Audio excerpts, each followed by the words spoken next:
తెల్లవారితే చక్రవర్తి అయి రాజ్యమునేలే రామయ్య తండ్రి మాటకై పదవిని బదలి అడవులకేగెనయా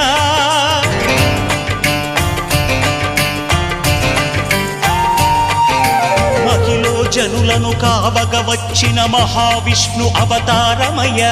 ఆలిని రక్కసుడపహరించితే ఆక్రోశించెనయా అసురుని త్రుంచి అమ్మను తెచ్చి అగ్ని పరీక్ష విధించెనయా సాగలి నిందకు సత్యము చాటగ కులసతినే విడనాడెనయ నా రాముని కష్టం లోకంలో ఎవరూ పడలేదయ్యా